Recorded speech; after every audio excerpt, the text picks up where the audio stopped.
우리는 인생 가운데 절박한 상황 가운데 놓일 때가 있습니다. 그때 우리는 우리의 힘으로 어찌할 수 없는 그 형편에 대해서 피할 길을 모색합니다. 그 방법 여러모로 다 동원해 보지만 도저히 방법이 없을 때 우리는 누구를 찾아야 합니까? 세상 사람들은 그런 상황 속에서 범죄를 저지르거나 자포자기하거나 생을 맞춰버리거나 하는 극단적인 방편으로 자신을 스스로 파멸로 이끌지만 우리는 다르죠. 우리는 하나님을 믿습니다. 예수 그리스도를 의지하죠. 그래서 주님 앞에 기도하며 우리의 모든 문제를 해결하고자 합니다.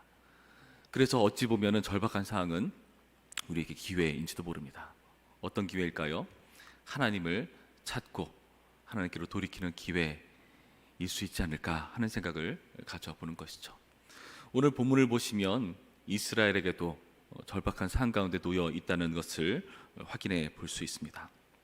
지금 말씀을 보시면 1절 말씀에 이에 모든 군대의 지휘관과 가레의 아들 요하난과 호사의 아들 여사냐와 백성의 낮은 자로부터 높은 자까지 다 나와, 그러니까 모든 사람이 나왔다는 말이죠. 선지자 예레미야에게 이르되 당신은 우리의 탄원을 듣고 이 남아있는 모든 자를 위하여 당신의 하나님 여호와께 기도해 주소서. 당신이 보는 바와 같이 우리는 많은 사람 중에서 남은 적은 무리이니. 지금 이들의 형편을 우리는 이해할 필요가 있습니다. 많은 사람들이 포로로 끌려가 버립니다. 지금 다 포로로 끌려가 버린 상황 중에서 정말 적은 무리가 남아있는 상황이라는 거죠.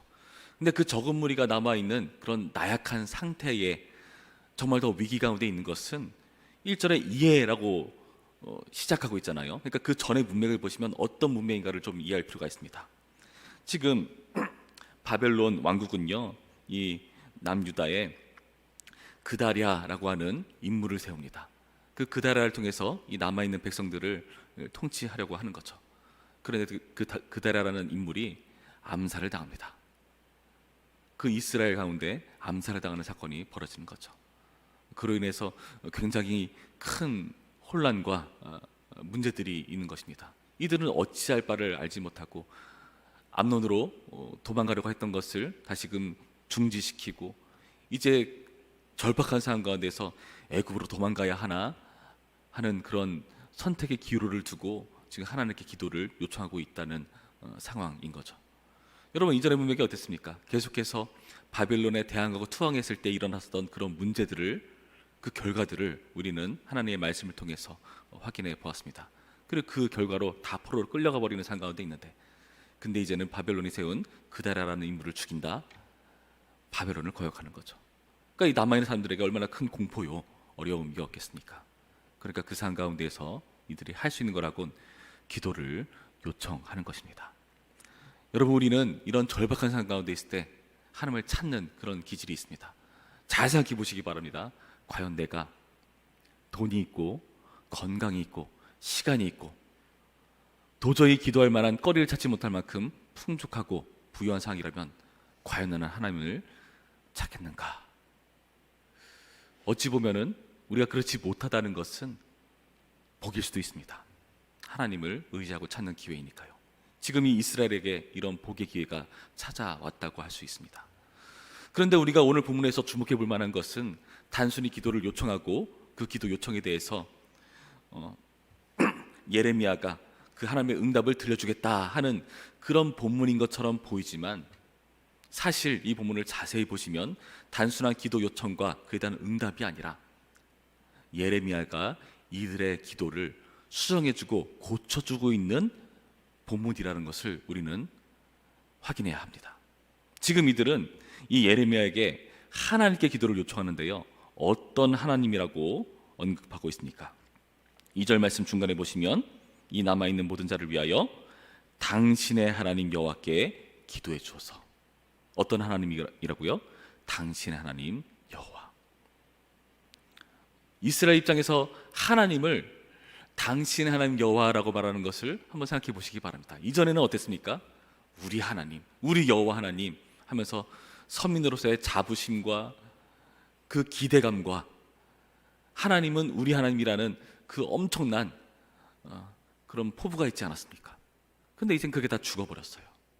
그럴만도 합니다. 이들의 상을 보면 그럴만도 하죠. 하나님께 계속해서 범죄해 왔었고, 계속해서 말을 안 들어왔었고, 그 결과로 포로로 끌려가 버리는 지금 이런 어처구니 없는 상황 가운데 빠져 있거든요.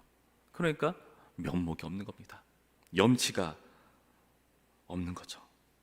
그래서 하나님께 차마 우리 하나님이라 말을 하지 못하는 상황입니다.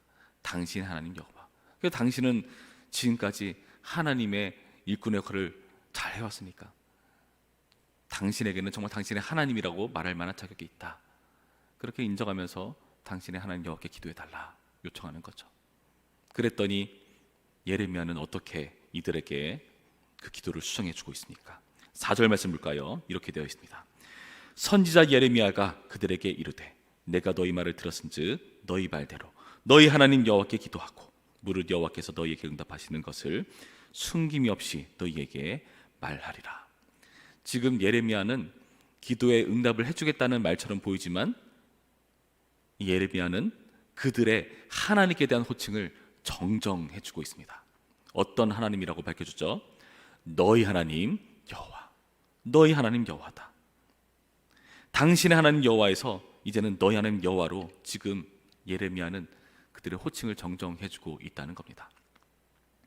아무리 너희가 죄를 지었고 못나고 하나님께 반역한 그런 패역한 백성이라 할지라도 그래도 하나님은 너희의 하나님이다. 여러분, 이것이 우리에게 소망이 되는 것입니다.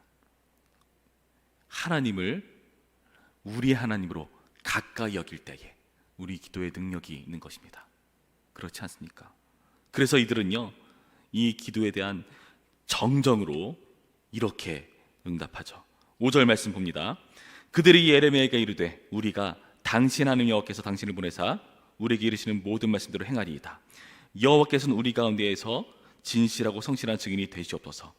우리가 당신을 우리 하나님 여호와께 보냄은 그의 목소리가 우리에게 좋든지 좋지 않든지를 막론하고 순종하려 함이라.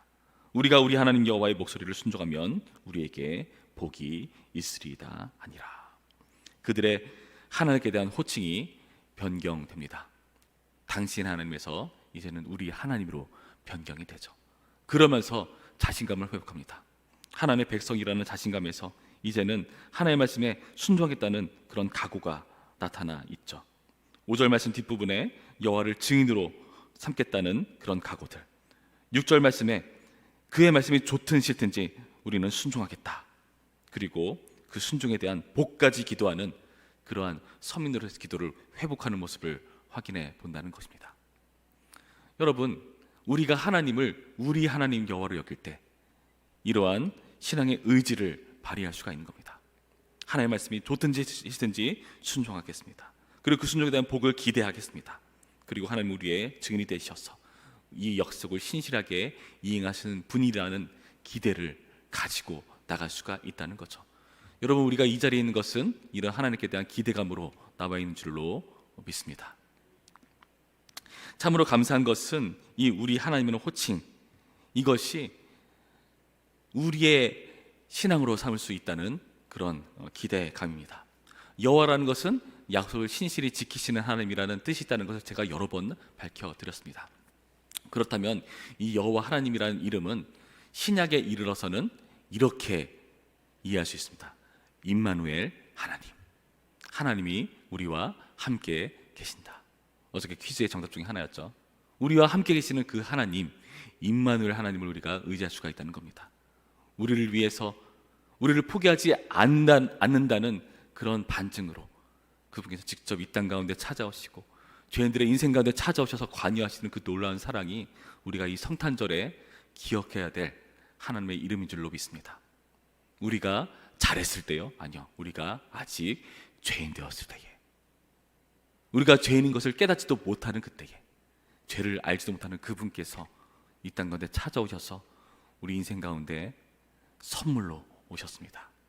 그리고 우리를 위해서 자기 목숨을 버리시고 우리를 구원해내시고 어떤 일을 행하셨죠?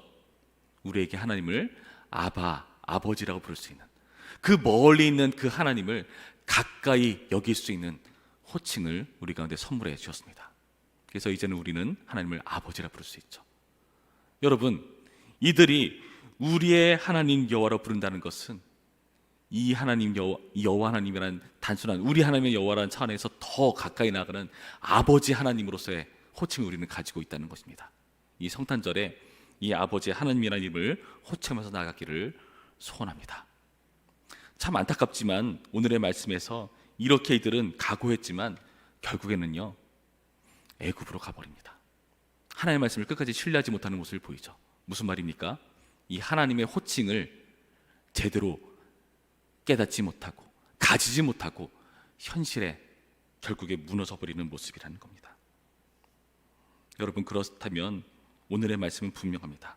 우리는 현실에 무너지고 안주할 것이 아니라 우리는 어떤 상황에서든지 심지어 우리의 죄로 괴로운 그 상이라 할지라도 우리는 우리의 현실과 우리의 문제에 매몰될 것이 아니라 어떻게 해야 된다고요? 이 하나님의 이름 임마누엘 하나님, 우리의 아버지시는 하나님을 끝까지 의지해야 될 줄로 믿습니다. 그것이 우리가 넘어지지 않는 비결이요 하나님께로 나아갈 수 있는 비결이고 우리의 기도가 주님께 상달되는, 그리고 우리가 신앙인으로서 일어설 수 있는 그런 놀라운 비결의 이름이 되는 줄로 믿습니다. 이 하나님을 신뢰하는 이 성탄절의 길, 우리 위해 이 땅에 오신 예수님을 의지하는 그런 기회로 삼는 오늘의 말씀 있기를 주님의 이름으로 축원합니다. 기도하시겠습니다. 참 좋으신 하나님 감사드립니다.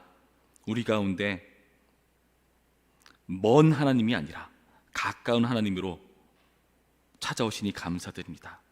그래서 우리는 당신의 하나님이 아니라 우리 하나님으로, 그리고 더 나아가 여호와 하나님이 아니라 임마누엘 하나님으로, 우리에게 먼 하나님이 아니라 우리와 가까운 아버지 하나님으로 호칭할 수 있는 권한이 있다는 것을 깨닫게 하십니다. 그리고 그것을 이 성탄절에 이 땅 가운데 오신 예수님 때문에 확인할 수 있게 되었습니다. 그 하나님께 감사함으로 우리가 우리의 자녀된 신분을 망각하지 않게 하여 주시옵시고, 이 자부심과 기대를 가지고 우리가 어떤 상황에서든 언제나 주님께로 나아가고 기도하는 이 자녀로서의 특권을 빼앗기지 않을 수 있도록 인도하여 주시옵소서. 감사드리며 예수님의 이름으로 기도했습니다. 아멘.